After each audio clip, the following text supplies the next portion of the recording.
In Skyrim, encountering skeletons isn't so much a massive shock as it is a factor of being, as they're everywhere. Not only are there many scenarios in which one might find themselves dying in, where their body is simply left thereafter, but it's also not uncommon to find skeletons reanimated, with a sword in hand looking to gut you for no discernible reason. And to top it all off, the skeletal remains of departed individuals appear to be an in fashion within the realms of home decor. And so, finding skeletal remains in a man's closet, or indeed in general, isn't within itself a cause for concern in this world. But every so often you may find one or two that may indeed have a story to tell. And for me, and I'm sure many others, one such example can be found within the city of Whiterun.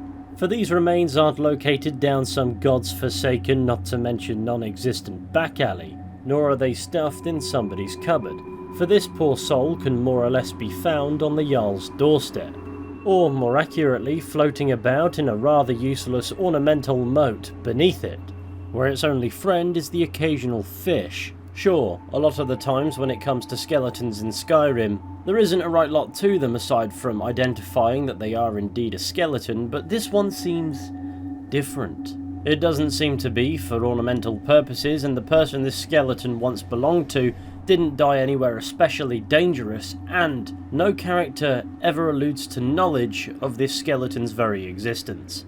And so, in today's video, we're going to be proposing two questions, to which there may very well be an answer. Who was this poor soul, and how did they come to meet this end? Join me as we investigate the Dragonsreach skeleton.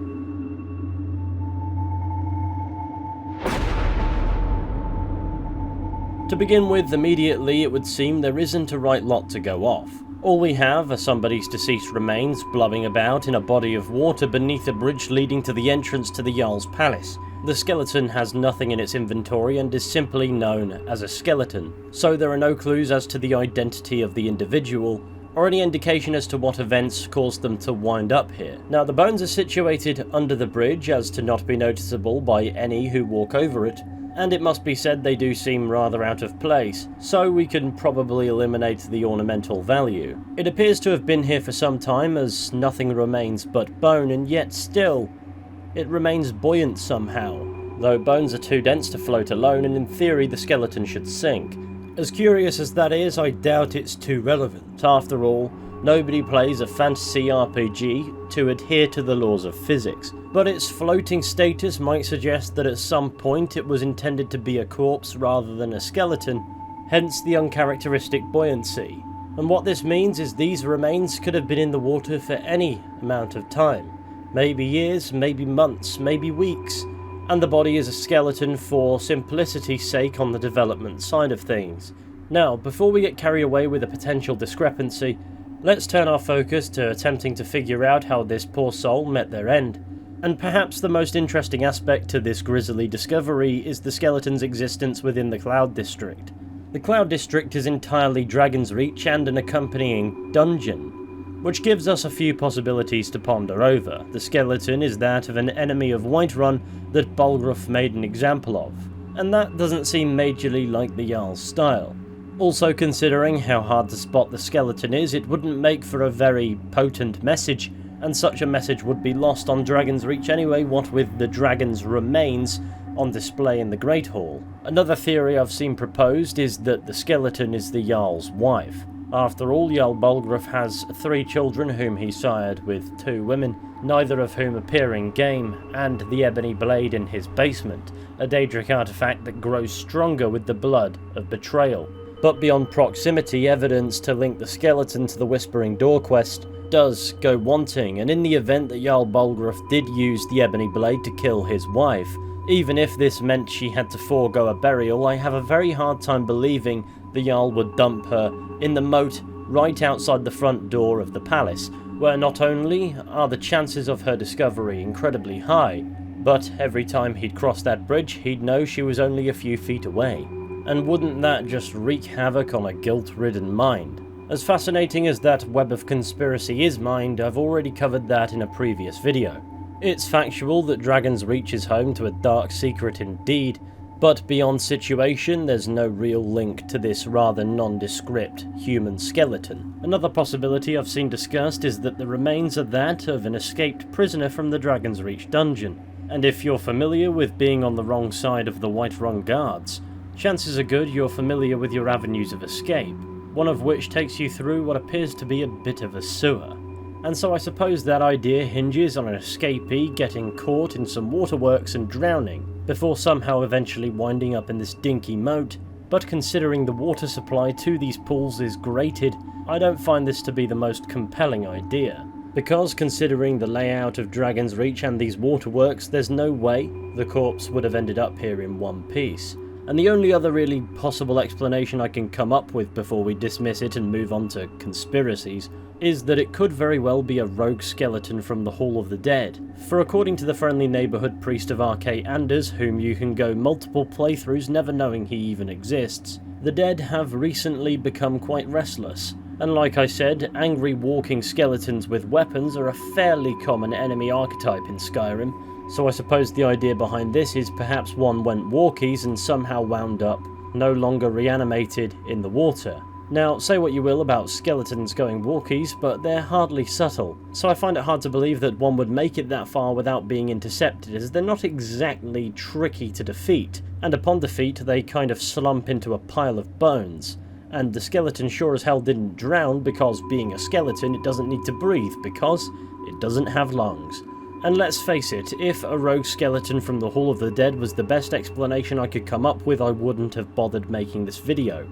Because not only does it seem unlikely considering the context of Skyrim, it's also not very interesting. Fortunately, here is where things do get interesting. You see, for a cadaver to appear in this body of water in particular, a few parameters need to be met. First being a cause of death. It isn't likely to be innocent drowning because why would somebody go for a swim in the Jarl's moat? So let's assume some modicum of foul play, which leads us on to our second parameter. The Cloud District is fairly compact and therefore heavily patrolled by guards. And yet they too seem oblivious to the skeleton's presence. So in the event foul play was involved, somebody managed to bypass the guards and slip an entire dead body right under their noses, which either speaks to skill or the otherwise ability and influence to entice the guards away. For instance, perhaps the guards were bribed to patrol elsewhere for a bit. And then, as a final parameter, there needs to be somebody missing somewhere. After all, I doubt the body was brought in from elsewhere and dumped in this moat, so to be logical, it must have been somebody who was living within the city, even if only for a short stay. And there may indeed be an example that fits the bill. However, to get context from the start on that one, we'll need to momentarily leave Whiterun and head to Riften.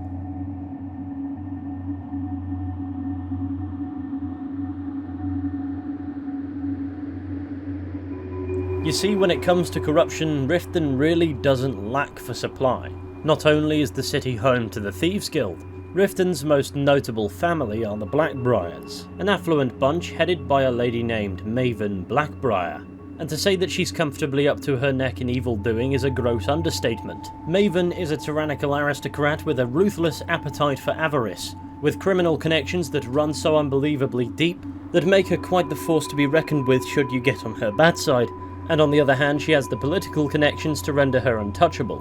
Though I'd argue Skyrim doesn't portray this well enough, Maven has no compunctions issuing this warning should you dare speak with her. Of course.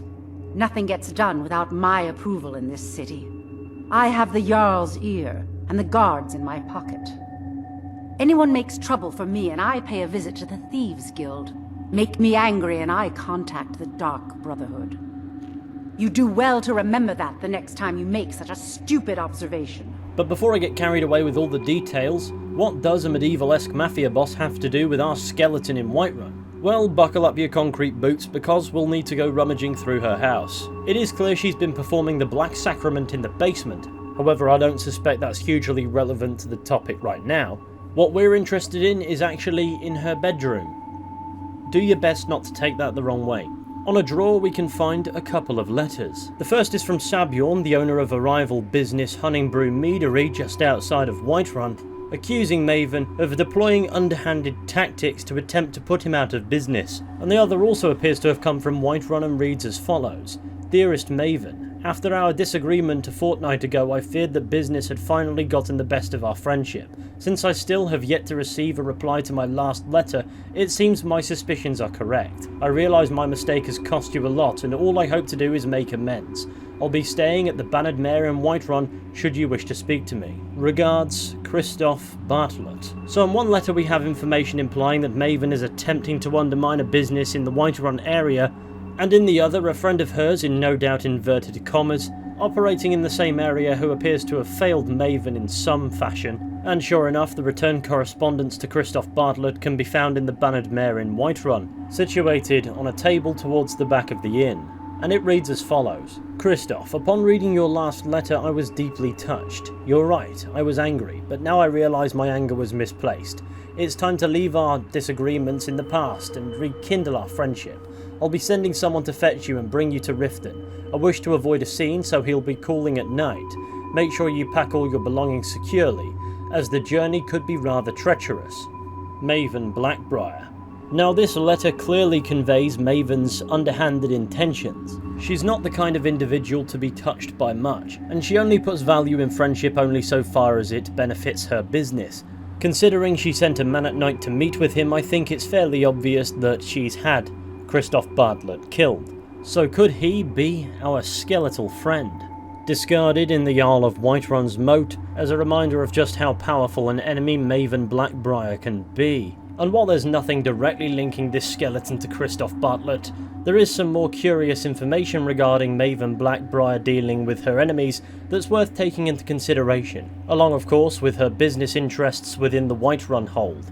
It's quite clear that Maven wants the monopoly to the mead brewing industry within Skyrim. She runs the Black Briar meadery and only really has one rival in Sabior, who runs the Honningbrew meadery just outside of Whiterun, whom, should we do the Thieves Guild questline, Maven will ask us to attempt to ruin. And by this point, evidence would suggest that Maven's been working at this for quite some time indeed. The aforementioned letter in Maven's house, for instance, implies that she's been hiring mercenaries to hit Sabjorn's shipments, and in Honningbrew meadery we can find documents implying that Maven intended to outright purchase Honningbrew meadery, and when she sends us she has an inside man unleashing rats within the meadery, and we're to pose as de facto exterminators and, while we're poisoning the rats, also poison the vats of mead, leading to his arrest, Maven's inside man being placed in charge, and Honningbrew becoming a Black Briar meadery. Meaning not only does she have the business interests in the region to care, she also has the influence to frame a man for attempted murder, and no moral reservations for doing so. Who's to say that Christoph Bartlett wasn't another chapter in that particular saga? And while we're at it, she's willing to do all that simply because Sabjorn stands as competition. Imagine the lengths she's willing to go if somebody fails or tries to cross her. In fact, we don't have to, thanks to the existence of a fellow named Louis Latruche, who attempts to hire us to steal a horse from Maven. And should we take this information to the Thieves Guild, they'll warn us about what exactly we're about to get ourselves into. Who in their right mind would be stupid enough to pay you to steal from Maven? Look, if I were you, I'd proceed carefully. Crossing Maven is one of the first things you learn not to do when you're down here. Well, lad, I'd do just as well drawing a blade across my own neck. Where did this foolish request come from? Look, this sounds like a family matter, and I don't want the guild in the middle of it. You do what you want. Just don't expect us at your back when Maven has your head on the executioner's block. So even the Thieves Guild, the effective governing body of pissing off the wealthy, view being in Maven Black Briar's bad books as a death sentence, and this implies that such incidents have occurred before, and Maven has no problems with people knowing just how ruthless she is. That same quest brings us to Sibby Black Briar, Maven's own son, serving 8 months in prison for murder. Now I have to stare at these bars for 8 months. Can you believe it? You're only serving 8 months for murder? Yeah, Mother thought I should be taught a lesson for airing the family's dirty laundry in public. I mean, I've taken care of many people for her in the past. What in oblivion did she expect me to do? Ah, well, at least I have all the comforts of home during my stay. Well, except the touch of a woman, of course. Not only do we learn from this that the Black Briars are effectively above the law, given that too public a murder to ignore only lands a Black Briar 8 months in jail, with all the creature comforts of home, we also discover that Sibby has killed many for Maven in the past, meaning Maven is happy to send people killing, if in any way it benefits the Black Briar Empire, so to speak. And when common thugs aren't enough to see the job through, she'll instead turn to the Dark Brotherhood as suggested by the Black Sacrament in her basement, and the letter that implies she's on a first-name basis with Astrid. But this all finds its way back to Christoph Bartlett and the skeleton in Dragonsreach's moat, thanks to a conversation that can be had in the Black Briar Meadery. For at the counter we can meet a wood elf named Ungrian who has this to say about his lot in life. Welcome. Allow me to recommend the Black Briar Mead, the purest brew in all of Skyrim. Tell me about Maven Blackbriar. She's an absolute pleasure to work for. In fact, I almost feel guilty accepting pay from her. Why, just this last week I was commenting to my fellow meadery workers just how lucky we are to be working for such a charitable family. Come on, get the truth off your chest. Okay, look, if I'm caught saying anything bad about the meadery or the family, I'm a dead man. I'm the 4th person to work the tasting counter in the last year. The last 3 are at the bottom of Lake Honrink. Just take my advice, and just get out of Riften as soon as you can. So not only is this poor fellow terrified for his life, he reveals to us that the last 3 meadery employees to work the tasting counter are now at the bottom of Lake Honrink, and I somehow doubt they're enjoying it. So this gives Maven a record of, though I doubt she gets her hands dirty herself, disposing of bodies in bodies of water. That being said, a big lake on the back doorstep of the meadery and a tiny moat outside the Jarl of Whiterun's palace are 2 very different things. Where a body can disappear in a lake and never be seen again, it's a much trickier task to stick one in a tiny man-made bath and by some miracle have such a misdeed go unnoticed. But Maven would have the means to bribe the guards to take a walk, I suppose. After all, she does it in Riften, and I doubt even the Whiterun guards will say no to some extra cheddar. And on top of that, there's a motivation to pull off a gangster power play, if not by her, by those beneath her. Look at where you are, one of the safest places in all of Skyrim, and nobody's coming to save you. Very few have the resources, ability, and jaded morality to pull off such a thing. So to me it would make sense if the Dragonsreach skeleton was indeed Christoph Bartlett, and his death was carried out on the orders of Maven Blackbriar. After all, those remains had to find their way there somehow, and considering how oblivious everyone is to their existence, it would make sense that it would be somebody like Christoph who was a passing traveller. Everybody assumed he'd left, so nobody would necessarily look for him. Hence, no character in Whiterun has found this skeleton because nobody's looking for a body. Is this an absolute explanation? Well, no. There's no real link between the skeleton and much of anything, so at best it's speculative, but to me the explanation I've just gone over seems the most logical. We know this Christoph Bartlett wasn't a local, hence he stayed at the Banned Mare. We also know that Maven sent a man to have him killed one night, and his disappearance was not suspicious because nobody was necessarily missing him, at least not in Whiterun. And we know with limitless financial agency, ruthless determination, and a complete disregard for others' lives, Maven could have had that body discreetly propped on the throne if she so wished, so at the very least it makes some degree of sense. Is it the only possible explanation that makes sense? Well, I'm sure some of you will flock to the comment section and come up with equally viable theories, but this is where I'm going to leave today's ramblings. Thank you for watching, I really hope that you've enjoyed it. If you did, be sure to go ahead, leave a like, subscribe, share the channel with your friends, all that wonderful stuff. It would be massively appreciated, of course, and maybe check out some of my other videos on the Elder Scrolls V Skyrim. The playlist is, after all, slowly but surely expanding. And while you're here, I'd like to hear your thoughts on the topic at hand. What are your theories as to how that skeleton got in the moat outside Dragonsreach? Do you think it was simply placed there as a hook, or do you think there is actually an explanation? Do you think it's leftovers from content that's been cut, perhaps as part of what was supposedly originally planned for the Whispering Door quest? Or do you reckon they are indeed the remains of Christoph Bartlett, who learned the hard way why you don't piss off Maven Blackbriar? After all, that's what the comments section is there for. Nevertheless, I'm going to sink a mead and leave you now. But with any luck, I'll be seeing you all very soon with another video at some point. But until next time, please, take care and goodbye.